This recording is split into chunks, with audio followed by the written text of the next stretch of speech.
Welcome to the Deep Dive, Talk Tickers edition. We cut through the earnings call noise to bring you the signal. Today, we're digging into Tilray Brands' Q1 fiscal year 2026 earnings.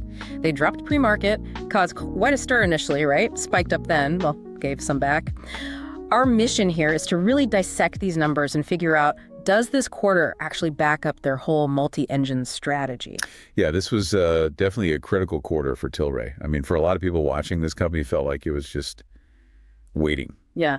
Waiting for the U.S., waiting for Europe for those regulatory changes. Exactly, the holding pattern. Right. So what the market really needed, I think, was proof that the underlying business, that multi-engine thing they talk about, could actually start generating real sustained profit before any big policy shifts. And this print seems to suggest they're making that pivot towards efficiency. I think it validates it, yeah. Definitely frames a new narrative. Okay, so let's unpack those headline numbers that got everyone initially excited. Record Q1 net revenue, $210 million.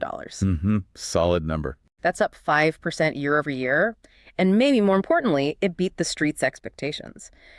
You know, when a company in this kind of volatile sector hits a record revenue number, you got to pay attention. You absolutely do. But honestly, the real story, the thing that flipped the script completely, was the bottom line. The net income. Yeah. They reported $1.5 million in net income. Now, you got to remember, compare that to last year.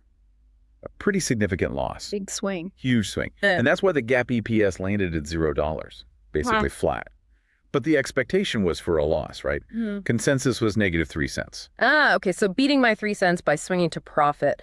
That's the kind of turnaround signal analysts look for, isn't it, when you're judging if a restructuring is actually working? Precisely. It shows the operational levers are being pulled effectively. And you saw that efficiency in adjusted EBITDA, too. Right, $10.2 million. That was up 9% year over year. Another sign things are moving in the right direction operationally. Now, speaking of how things went down, we should probably mention the technical glitch on the actual call. Oh, yeah. That was unfortunate. People listening online missed the start, right? The CEO and CFO's opening remarks, something about the provider. Yeah, exactly. And a bit of, let's say, communication chaos right at the start maybe contributed to some early confusion in the market, though they did get the prepared remarks out pretty quickly afterwards. True. A bit of a speed bump, as you said, but the numbers eventually spoke for themselves. They did. Okay, let's shift to the balance sheet then, because that's kind of the foundation for any future moves, right? Their safety net. They ended the quarter with $265 million in cash and equivalents. Which is a very healthy number. Gives them a ton of flexibility. But what's maybe even more impressive is the debt situation. They cleaned it up. Yeah. They cut net debt by another $7.7 million in the quarter. So the total net debt position is now down to roughly $3.9 million. Wait, only $3.9 million net debt? Yeah. Which leads to this, almost ridiculously low net debt to TTM adjusted EBITDA ratio of just 0.07 times. Okay, hold on. TTM adjusted EBITDA. Just for anyone maybe newer to this, TTM is trailing 12 months. So that 0.07x ratio, that's basically saying their debt is tiny compared to the cash they've been generating recently. That's almost unheard of in cannabis. Super deleveraged. Exactly. It speaks to resilience. They're built to withstand shocks now. And speaking of capital, management also mentioned they used their ATM program. The at-the-market offering. Right, to raise about $22.5 million. And they were pretty specific about when they did it. Oh. Said they mostly did those sales after the stock price got back over that key $1 mark. Opportunistic. Seems like smart timing, pulling in cash when the stock showed some strength. But let me just push on that a bit. Where did that cash go? Was it straight to debt paydown, or is it sitting there, waiting for a U.S. opportunity if rescheduling happens? Because sometimes the market doesn't love equity raises unless the plan is super clear. That's a fair question. From what they indicated, this $22.5 million wasn't specifically earmarked for debt this quarter. The debt reduction was more from operational cash flow management. This cash seems to be about bolstering that war chest. The dry powder. Exactly. Keeping it ready for, as you say, opportunistic moves, could be organic growth, could be M&A, especially with an eye on the U.S. market when or if regulations allow. It's about readiness. Okay, that makes sense. Strategic flexibility. Right. Let's dive into the segments now. Cannabis first. $64.5 million in revenue there. Yep. And overall, cannabis revenue grew 5%. But the really interesting parts were within that number. Like where? Double-digit growth in key areas. Canadian adult use, their growth revenue there surged 12% year over year. And international cannabis revenue, up 10%. Okay, so good momentum in Canada and overseas. Shows the brands are holding their own, but the margin. Ah, yes. That's the flip side. The cannabis gross margin did drop. It went to 36% this quarter, down from 40% last year. Ouch. 4 points. What was the reason? They called it temporary. They did. They attributed it to a mix shift, basically selling more of the lower margin stuff like infused pre-rolls and vapes. Right. Now, the question for you, the listener, is probably, is that really temporary or is it just the cost of competing now? That's exactly the debate. Yeah. Look, in Canada especially, it's hyper competitive. Those categories, pre-rolls and vapes, they're high volume but super price sensitive. It's where the market share battles are really fought. So Tilray chose volume over margin, essentially. That's how I read it. Management is basically signaling, look, we decide to push hard, regain some share, drive volume in these aggressive categories, even if it costs us margin for now. It feels like a strategic choice.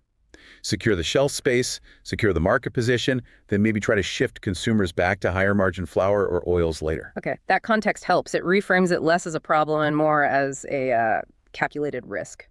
Let's move to beverages. Project 420 optimization was the big theme there. Revenue was flat year over year, $55.7 million. And that flatness was actually kind of the plan.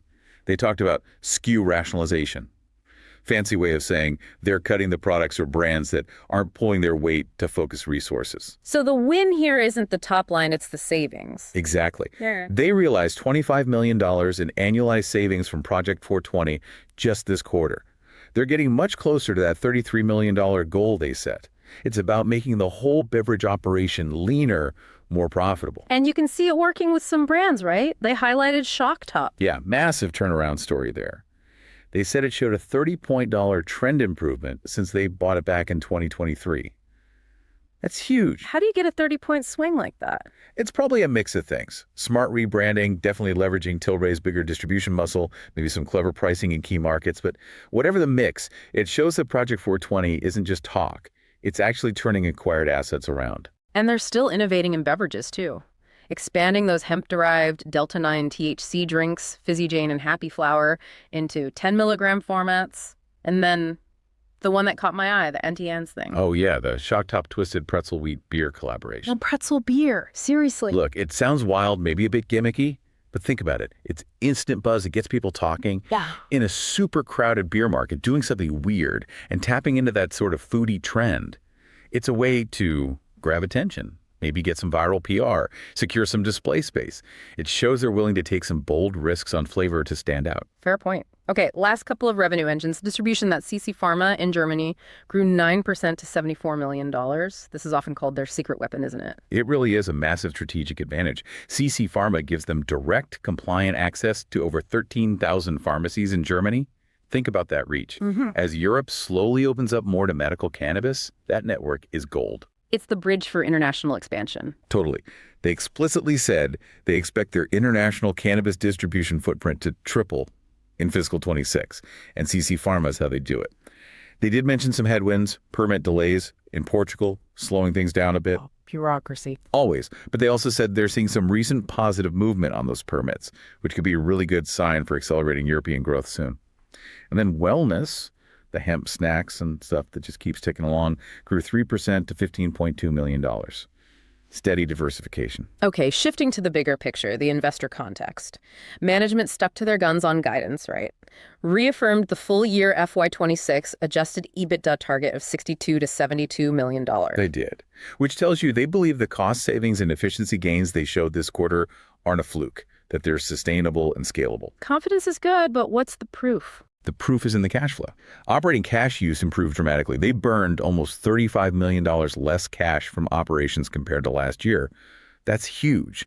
It means less reliance on outside funding, less risk, and it shows Project 420 is hitting the bottom line in terms of cash management too. Right. Reduces the need to tap that ATM again, maybe. Okay, let's talk about the elephant in the room. U.S. rescheduling. Schedule 3. It's the catalyst everyone's fixated on. How are they positioning for that, especially with that strong balance sheet now? Management's view is pretty clear. They see a potential U.S. medical market post-Schedule 3 as being worth maybe $10 billion or more, and they're not aiming small. What's their target? They're talking about wanting a 3% to 5% market share. You do the math, that's like a $300 million to $500 million business for them just from U.S. medical. Okay. Ambitious. How do they plan to get there? They can't just walk in right now. No, but they've laid out like 3 main pathways they could take if the rules change. Path 1, leverage what they already have in Canada. Their huge grow facilities, their R&D, the genetics library, all that operational expertise. They could potentially supply the U.S. market legally under a new framework. Path 2. Acquisitions. Use that cash pile to buy up smaller U.S. multi-state operators, MSOs, especially ones that might be struggling or need capital. And path 3. Partnerships. Yeah. Maybe team up with established pharmaceutical companies that need a reliable, compliant cannabis supply chain partner. They're essentially keeping all options open, ready to pounce, depending on how the regulations actually shake out. Strategic optionality. Investors like that. Thanks. Now, speaking of things investors might find interesting, or maybe just weird, the crypto quirk? Ah, yes, the Bitcoin. They confirmed they put about $1 million into digital assets, mainly Bitcoin. $1 million? For a company this size, that's barely a rounding error, isn't it? Financially, yes, it's tiny. But as a signal, it's potentially quite loud. Management tried to frame it as, aligning with their younger investor base. But the ambition seems bigger. How so? They mentioned looking into enabling crypto payments for their products on their websites, maybe later this year, and even exploring tokenizing their stock. Whoa, okay. Tokenized stock. Crypto payments. Is this genuinely forward-thinking, trying to get ahead of the curve on Web3 commerce? Or is it just a PR stunt, trying to look cool and tech-savvy? There's probably a bit of both. Okay. Look, it's a very low-cost bet. $1 million is nothing if it goes wrong. But the announcement itself generates buzz, makes them look modern. If they do manage to integrate crypto payments smoothly, maybe it gives them an edge in online sales, especially internationally. It's a cheap way to experiment and signal they're not just an old-school CPG or a cannabis company. Interesting angle. All right, let's move to our favorite part of the deep dive. That time where we pitch something, well, plausible, but maybe a little outrageous. And the big disclaimer, as always, this is not financial advice. Seriously, we're just kicking around ideas based on the data and the dynamics we see. Absolutely not advice, just brainstorming out loud. So we saw the stock's reaction. That big spike on the good numbers, then a sharp give back. Tells you something, right? It tells you that despite the improving fundamentals we just discussed, the profit, the cash, the cost cuts, this stock still trades heavily on regulatory sentiment. It's super sensitive to news flow around U.S. rescheduling. So the trade idea needs to play on that. Exactly. So the pitch today, designed for this waiting game, is what we're calling a regulatory momentum hedge. The goal is to capture that potential huge upside if U.S. policy shifts, but also protect yourself a bit as things get delayed or go sideways. Okay, intriguing. How would you actually structure a trade like that? Well, one way to think about it is taking a synthetic long position on Tilray itself. For example, you might use long-dated call options, maybe deep in the money ones. Why options? It minimizes your upfront capital cost compared to just buying the stock outright. But it gives you significant exposure if there's a big positive regulatory shock, the kind of event that tends to make Tilray run hard and fast. Okay, so that's the momentum part, the bet on the upside pop. Where's the hedge part? How do you protect against disappointment? The hedge comes from simultaneously going short a basket of other cannabis stocks. Right. Specifically, smaller, pure-play U.S. multi-state operators, the MSOs. Short the MSOs, long Tilray, synthetically. Why that pairing? The thinking is this. You're betting on Tilray's unique position. It has that diverse multi-engine portfolio, cannabis, yes, but also beverages, distribution. It has that strong balance sheet, that cash pile. That gives it staying power, downside buffer, while everyone waits for the U.S. or Europe to fully open up. So if rescheduling doesn't happen soon? If policy gets delayed or fails, Tilray's cash and diverse revenues offer some protection. Meanwhile, the pure-play MSOs, often more leveraged and entirely dependent on the U.S. market, might suffer more. So your short MSO basket could offset some losses on the Tilray side. And if rescheduling does happen? If the U.S. door does crack open, Tilray, with its clean balance sheet and existing infrastructure, think Canada, CC Farma, is arguably in a prime position to expand rapidly, either organically or by snapping up some of those potentially capital-constrained MSOs. It could outperform its less financially flexible peers. So the long Tilray position captures that upside, potentially more than offsetting losses on the MSO shorts as the whole sector rises, but Tilray potentially rises more. So you're essentially betting on Tilray as the most resilient, best-positioned player to capitalize on regulatory change whenever it comes, while hedging against sector-wide delays. That's the core idea. It plays Tilray's financial health and global footprint against the pure-play U.S. exposure of the MSOs. Again, plausible, maybe outrageous, definitely not advice. Definitely not advice. Okay, great stuff. Let's try to wrap this deep dive up for you. Key takeaways from Tilray's Q1 fiscal 26.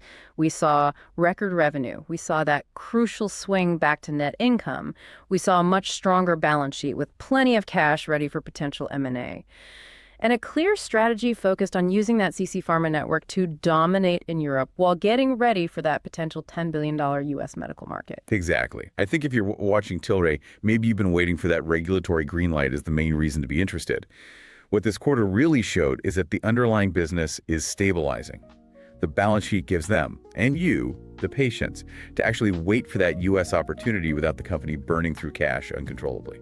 So the focus shifts now. I think so. The question isn't really if this multi-engine approach can stabilize things this quarter suggests it can. The big question now is execution.